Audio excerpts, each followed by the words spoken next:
नमस्कार, जय श्रीकृष्ण, जय काली। आमी ज्योतिषी परिमल। आज के जेटी बोलबो आपनादेरके सेटी हलो मणिबंध बा कब्जिर रेखा विचार। आमादेर एई जे मणिबंध एई स्थानटिके बला हय मणिबंध बा कब्जी। एखाने जे रेखागुली रयेछे सेगुलो हलो मणिबंध रेखा, अर्थात एके जीवन बोलाय बला हय। आमादेर एई मणिबंध बा जीवन बोलाय रेखा थेके साधारणत तीनटी रेखा सकलेरই प्राय থাকে, আবার অনেকের ক্ষেত্রে চারটি রেখাও থাকে। যদি চারটি রেখা থাকে তাহলে কি যোগ তৈরি হয়? যদি কারো হাতে মণিবন্ধে চারটি রেখা থাকে, চারটি রেখা থাকলে সম্রাট যোগ,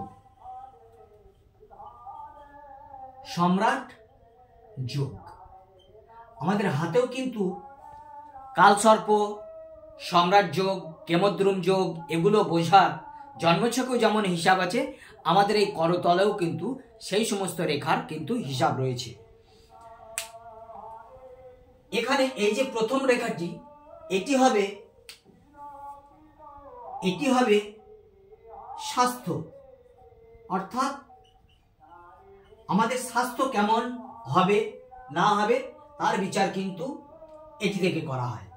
যদি এই রেখাটি সুস্পষ্ট, মোটা এবং এদিক থেকে এদিক পর্যন্ত যায় তাহলে আমরা জানতে হবে আমাদের শরীর স্বাস্থ্য বলিষ্ঠ। কিন্তু যদি আমাদের রেখা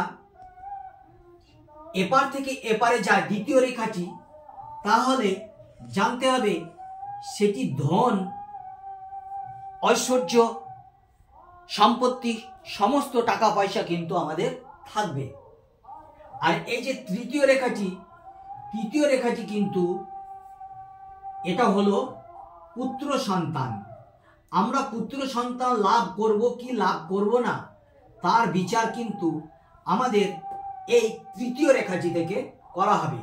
আর এই চতুর্থ রেখা যেটি আমি মুছে দিচ্ছি, এই রেখাটি কিন্তু সকলের হাতে থাকে না, খুব কম ব্যক্তির হাতে এটি সাম্রাজ্য। যদি এই চতুর্থ জীবন বলায় বা মণিবন্ধ রেখা থাকে তাহলে সে হবে রাজাতুল্য, অর্থাৎ সম্রাট। সে শাসনকর্তাই হয়ে যাবে, সমাজের প্রধান, বিশিষ্ট প্রধান হয়ে যেতে পারে।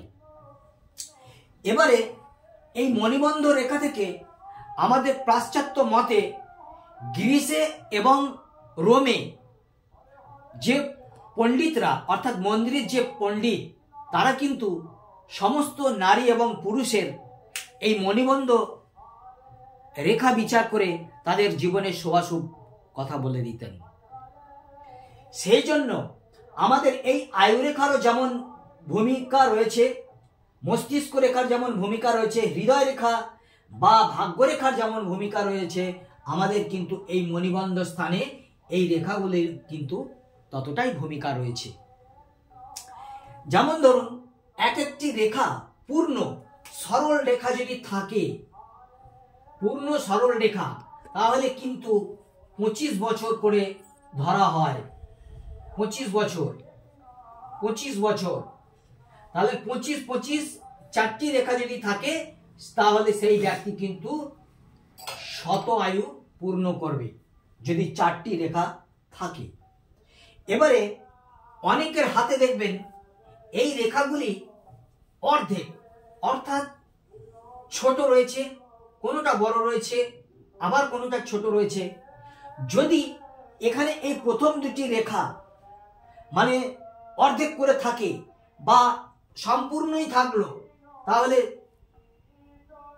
মানে সরু, তারপর আড়াআড়ি কোনো রেখা কাঁটাযুক্ত থাকলো, তাহলে সেই ব্যক্তির কিন্তু আয়ু কিন্তু আমরা বড় জোর ধরতে পারি 60 বছর। যদি জাতকের এই মণিবন্ধে একটি মাত্র রেখা থাকে তাহলে সেই ব্যক্তি কিন্তু স্বল্পায়ু হবে। দেখবেন, এটা লক্ষ্য করে দেখবেন, অনেকেরই হাতে কিন্তু 3টি রেখা বা 2টি রেখা রয়েছে।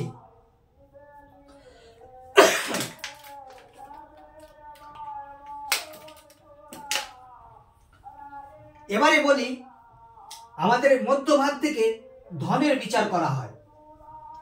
যদি এই ধন রেখা থেকে কোনো ঊর্ধ্বগামী ত্রিভুজ তৈরি হয়, তাহলে জানতে হবে আমরা কিন্তু ধন ঐশ্বর্য একদিন না একদিন লাভ করবই। অর্থাৎ আমাদের পূর্বপুরুষের অথবা পিতার সম্পত্তি অথবা ফটকা, জুয়া, লটারি ইত্যাদিতে কিন্তু আমরা ধন কামাতেই পারি। এবারে দেখুন, যদি আমাদের এই কবজি রেখা বা মণিবন্ধ রেখা বা জীবন বলা যাই বলুন না কেন, যদি কোনো অসমান রেখা, তিনটি এই রেখা যদি চন্দ্রের দিকে ধাবিত হয়, অর্থাৎ চন্দ্রের দিকে যায়, তাহলে কিন্তু এইসব ব্যক্তিরা একটু অলস টাইপের হবে এবং ভবঘুরে হবে। তাদের কাজকর্ম, শ্রম, তারা এইসব ভিত্তিহীন, মানে এগুলো যে কাজকর্ম করব, রোজগার করব, তাদের কিন্তু সেই সমস্ত টার্গেট থাকবে না এবং এরা একটু ভবঘুরে হয়, আজ এখানে কাল সেখানে, মানে কোনো কাজের স্থায়িত্ব কিন্তু তাদের বেশি থাকে না। আমাদের এই তৃতীয় রেখাটি যদি স্পষ্ট, বলিষ্ঠ, এপার থেকে ওপার পর্যন্ত যায়, তাহলে কিন্তু আমরা কিন্তু পুত্র সন্তানের যে সুখ সেটি কিন্তু পেতে পারি। দেখুন, সন্তান সুখ একমাত্র ঈশ্বর দিয়ে থাকে, কিন্তু তথাপিও হস্তরেখায় কিছু যে সামুদ্রিক শাস্ত্রে বিচার রয়েছে, সেখান থেকে কিন্তু কিছু বোঝা যায় যে আমরা আমাদের জীবনধারায় আমাদের সন্তান সুখ, আমাদের সম্পত্তি, আমাদের স্বাস্থ্য কেমন থাকবে। এবারে যদি এই রেখাগুলি একটির সঙ্গে একটি রেখা মিলে যায়, তাহলে জানতে হবে জাতক হয়তো কালসর্পের জাতক। সেই জাতকের জীবন কিন্তু ওঠানামা হবে, অর্থাৎ কখনো ভালো, কখনো মন্দ, কখনো বিজনেসে লাভ, কখনো লোকসান, অর্থাৎ তার যে একটি গ্রোথ সেটি কিন্তু খুব ভালো কিন্তু আসবে না। এবারে বলি, আমাদের এই যে আমি আগে বলেছি যে আমাদের এই ঊর্ধ্বগামী ত্রিভুজ কিন্তু শুভ ফল দেয় হাতে, কিন্তু একটি জায়গায় অধোগামী ত্রিভুজ শুভ ফল দেয়। সেটি কোন জায়গা? সেটি হলো এই বৃদ্ধাঙ্গুলির এই সমস্ত জায়গায় যদি অধোগামী ত্রিভুজ অর্থাৎ নিম্নগামী ত্রিভুজ থাকে বৃদ্ধাঙ্গুলিতে, তাহলে কিন্তু এখানে একটা জব সাইন বা এখানে অধোগামী ত্রিভুজ একমাত্র বৃদ্ধাঙ্গুলিতে শুভ ফল দিয়ে থাকে, নচেত আর কোথাও নয়।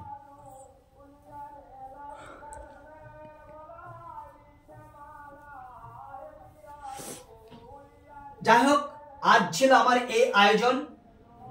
যদি আমাকে দিয়ে কেউ হস্তরেখা বিচার করাতে চান, তাহলে 9382123284 এই নাম্বারে ফোন করবেন। এটি হলো আমার পার্ট টু, কারণ এর আগের দিনকে আমি একটি হস্তরেখা বিচারের বলেছি বৃহস্পতির জায়গায় সব চিহ্ন, সেটি ছিল আমার পার্ট 1, এটা পার্ট 2। এবারে আমি একটি কথা বলবো, প্রতিটি প্রোগ্রামের শেষে আমি একটা জ্যোতিষতন্ত্র টিপসের কথা বলবো। সেটা টোটকা হলেও দেখবেন সফলতার কারক। কারণ আমরা আগে শুনেছি যে গল্প হলেও সত্য, কিছু কিছু গল্প আছে যেগুলো কিন্তু সত্যর মাধ্যম। এবারে বলি যে টোটকাটির কথা আমি বলবো, আমাদের বাড়ির এই উত্তর পূর্ব কোণে অনেকের টয়লেট অর্থাৎ পায়খানা, বাথরুম সমস্ত কিছু রয়েছে। যাদের এই ঈশান কোণে পায়খানা, বাথরুম রয়েছে, তাদের কিন্তু বাস্তুদোষ হওয়ার ভীষণ সম্ভাবনা। তাদের বাড়িতে ঝুট ঝামেলা, তাদের বাড়িতে পতি পত্নীর মধ্যে অশান্তি, বা কিছু না, হয়তো ধন আছে সুখ নেই, এরকম হতে পারে। যাদের এইরকম ঈশান কোণে পায়খানা, বাথরুম থাকবে, তারা একটি দৌড়ে আসা বাঘের ছবি বাথরুমের দরজায়, পায়খানার দরজায় নয়, বাথরুমের দরজায় অবশ্যই লাগিয়ে দেবেন। দেখবেন ওষুধের ন্যায় কাজ করবে এবং ভালো থাকবেন। যাই হোক, আমার আজ ছিল এই আয়োজন। যদি ভালো লাগে তাহলে আমার চ্যানেলকে সাবস্ক্রাইব করবেন। ইউটিউবে পরিমল মণ্ডল অ্যাস্ট্রো 20 বলে সার্চ করবেন। আমার চ্যানেল আসবে, সেখানে আমার প্রোগ্রাম দেখবেন। তাছাড়া ওই পরিমল মণ্ডল অ্যাস্ট্রো 20 বলেই পেজে, অর্থাৎ ফেসবুক পেজে আমার একটি চ্যানেল রয়েছে, সেখানেও আপনারা আমার প্রোগ্রাম দেখতে পারেন। আমার প্রোগ্রাম যদি আপনাদের ভালো লাগে তাহলে দয়া করে বলছি একটা লাইক দেবেন, কমেন্ট করবেন, শেয়ার করবেন। যদি কারো জন্মছক বিচার করানোর ইচ্ছা হয় আমাকে দিয়ে, তাহলে অবশ্যই আমার এই নাম্বারে ফোন করবেন। তাছাড়া জ্যোতিষ সংক্রান্ত অন্যান্য টিপস যদি জানতে চান তাহলেও আমাকে ফোন করবেন। জয় গুরু, ভালো থাকবেন, নমস্কার।